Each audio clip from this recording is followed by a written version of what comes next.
Hi, thank you for joining me for this video. Here we're going to jump way back into our lives, into the earliest stages of our life actually, and we're going to talk about our attachment.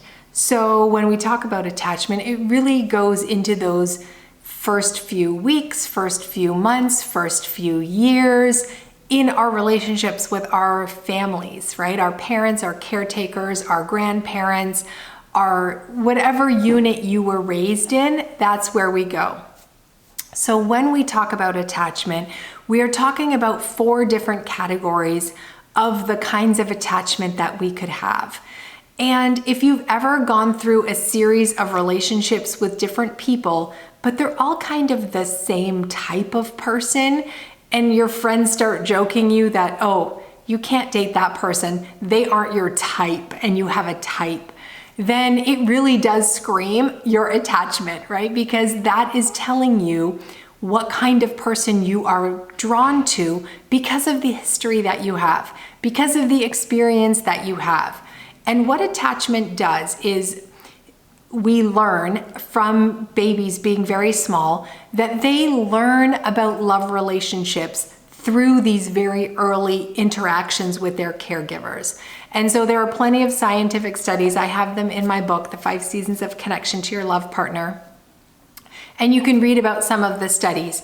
But one thing I want to talk about in this case is that when they studied babies with their parents, and all kinds of babies and all kinds of relationships with different kinds of parents, they really were able to come up with 4 different attachment styles. And those attachment styles are the ones that follow you for the rest of your life if you do nothing to change them. Okay, so there is power here, and we'll get to that at the end. So the first attachment style is secure attachment. And this happens when you have a child and they are with a caretaker, a primary parent or primary caregiver, and there is love and security and trust. And when the baby cries, the parent or the caretaker responds. There is a secure attachment that the baby has needs and those needs are being met. The next kind of attachment style is the avoidance style. And in this case, it's a little bit different because the avoidance style is your parents were not emotionally available or they were unresponsive sometimes when you needed them. So you didn't develop a secure trust in their ability to be there and meet your needs. You had to become a little bit more independent and self-reliant as you aged. So if you had emotional or physical suffering, you kept it to yourself because you didn't feel safe to even share it. Maybe you were told that you were a whiner or a complainer. So you really only shared the good parts and you hid anything else that you struggled with. So the next one is anxious attachment. And as a child, you may have developed anxious attachment because your caregivers were not predictable or consistent in meeting your needs. And this one is common in families where abuse, drug or alcohol addiction, or other forms of abandonment occurred.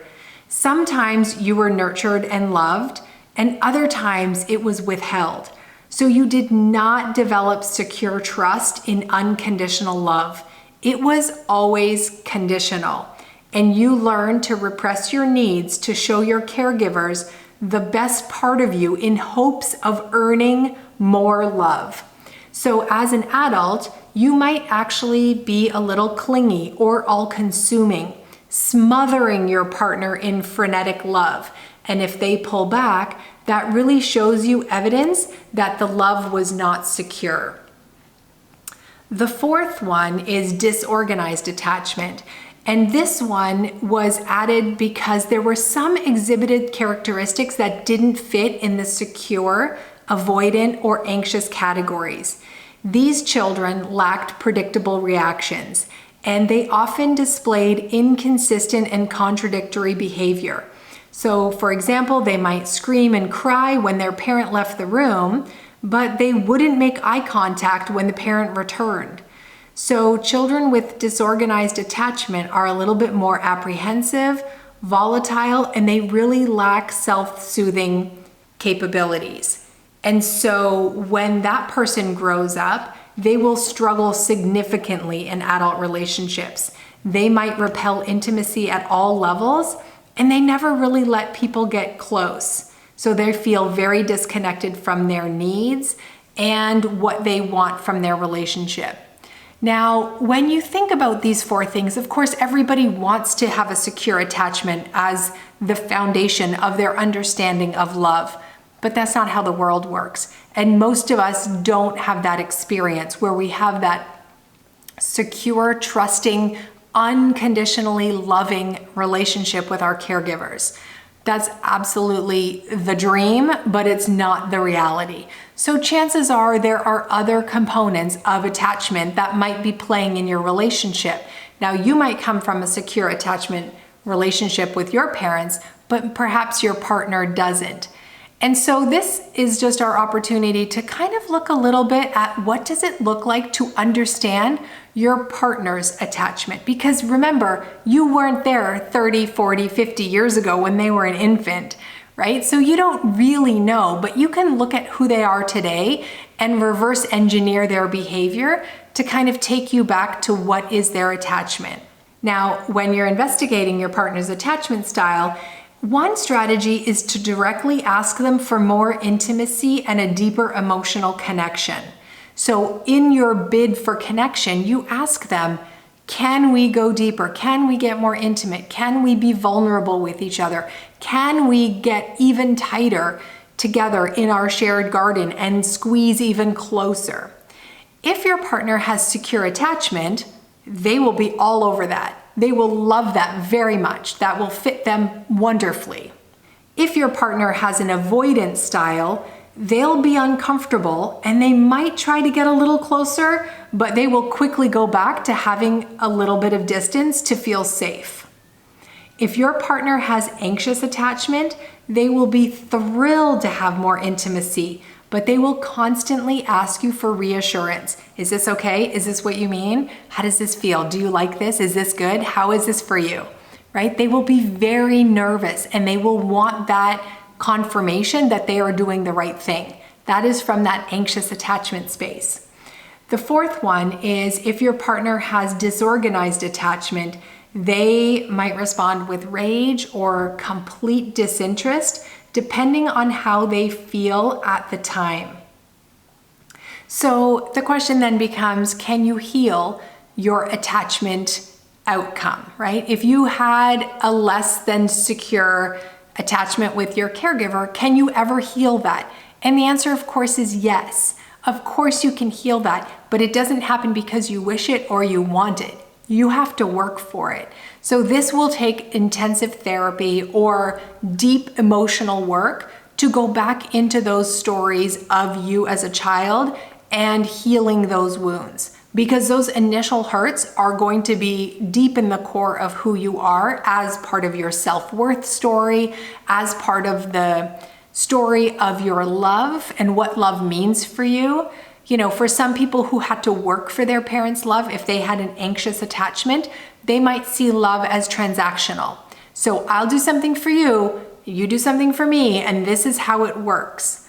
So if you do something kind for your partner, they feel very unsettled unless they can repay the debt because they don't want to be indebted to you.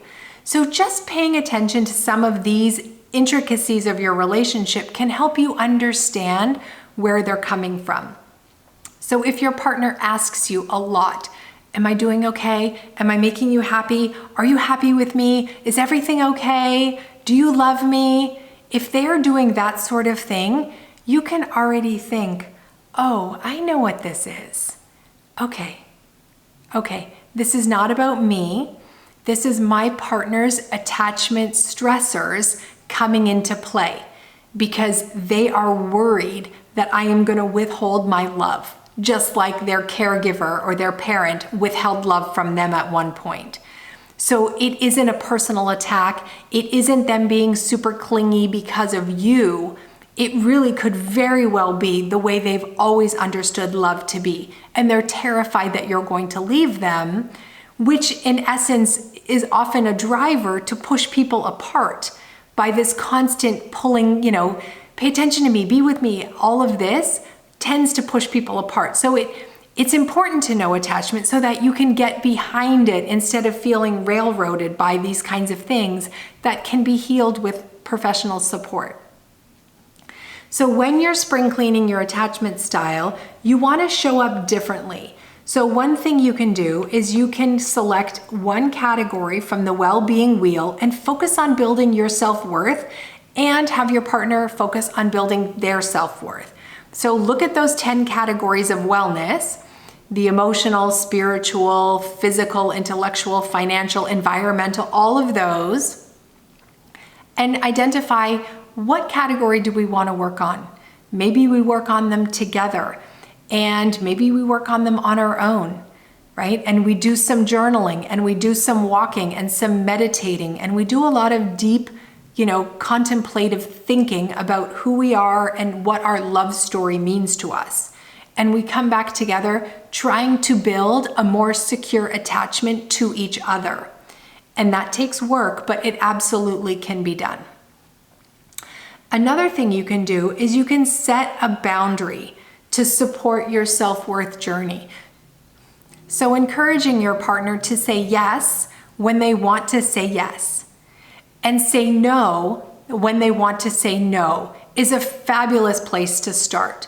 Because oftentimes people who are not in the space of growing up with secure attachment will often say yes for the wrong reasons, for attention, to try to build a connection to you, to make a payment, to, kind of indebt themselves to you. All kinds of reasons people can say yes. And sometimes they say no to their own pleasure or things that bring them joy without even considering that their joy is important. So really allowing your partner and yourself, if this is about you, to have permission to say yes when it's a yes and no when it's a no, and that be okay. And sometimes as the partner who is hearing no, that might feel uncomfortable, or that might feel like, hey, wait a minute, you've always said yes and now you're saying no? What's up with that? Space and grace. We don't want to go back to winter. This is a journey, and your partner might need to start erecting some new boundaries in their garden to find their self-worth and to rebuild that secure attachment feeling to themselves and to you. Right? So it is going to take time and effort, and there may be uncomfortable times. There may be times that you don't feel the way it always has been, and that needs to be okay. Another thing we can do is really notice negative self-talk. So if your partner or you starts really getting in on themselves and calling, yourself or themselves names, putting themselves or yourself down, recognize that. Call your partner out on it, or call yourself out on it and say, whoa, whoa, whoa, whoa, inner critic, hello? Why are you here? What are you protecting me from? I'm okay. I'm okay. I've got this. I'm okay. We are safe. We are happy. We are working it out. Calm down. I am not going on the inner critic train today. I am in control, and I know what I want. And I want to say yes, even if it scares me. Or I want to say no, even if it's uncomfortable. I want to start putting these boundaries in place. Take time at the crossroads to respond to your partner from a place of security and trust, not fear.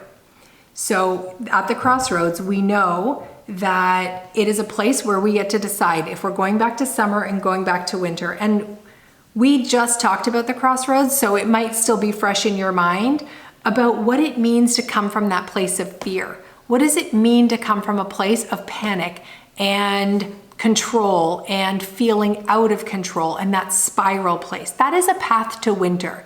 So at the crossroads, if you are with your partner, you can pause and pause some more and allow them the space and grace to really figure out what's right for them, or you can figure out what's right for you.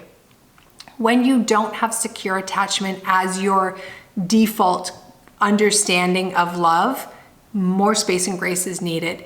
because oftentimes we act out of instinct or out of habit or out of learned behaviors that worked in that scenario, but they're not working now. And so we really have to unlearn all the things and relearn new things. And that takes time, right? Imagine one tiny little neural pathway in your brain as being one hair. You need a lot of these examples and a lot of these practices to actually have a head of hair, right? One tiny little hair cannot fill out a head. So it takes time and intention, and there will be bumps on the road. And you can ask your partner, is this about me or is this about you? Like, is this something I have done or is this something you're working through? Because I want to give you space and grace. I don't want you to feel like I'm rejecting you or pushing you away, but I also don't want to crowd you if you're trying to figure something out. And then your partner, if they can be assertive in their communication style, say, you know what, actually, I need to work this out for myself. Or actually, you did do something that hurt me and it really was a small thing, but it reminded me of a really big thing before, right? Your little thing of not calling me to check in on, with me when you were coming home late made me remember the times that my parent didn't come home until late in the night and they were, often drunk, or, then violent things happened in my house. So it really did set me off. So I will take ownership of that, but I would really love, if you're going to be home later than, an hour past your normal time, can you just call or text me and say, hey, I'm working late, everything's fine, I'm just working, or whatever it is. Because I'm trying to unlearn those patterns, but they are deep in my core. So it takes time. I would really love if we could work together on that. Chances are super high your partner will be like, of course, if I'm gonna be home past 6 p.m., I'm gonna text you what's going on. Of course, I'm not gonna let you sit there and, build worst case scenarios in your brain. That's not fair. So you can really work together and just say, you know what, your attachment style might not have been ideal, and we are grown up now. We are not in that small space of that small child under the control of other people. We can take ownership and control of ourselves and our secure attachment to our own life and each other in this love relationship. And that is where magic can happen. I hope this was helpful. There's obviously tons of information online and more in my book. If you don't have the 5 Seasons of Connection to Your Love Partner, please pick it up. It is a great resource that goes through a lot of other research that I don't put in the video. So by all means, grab that, and I will see you in the next video. Happy attachment searching. Bye.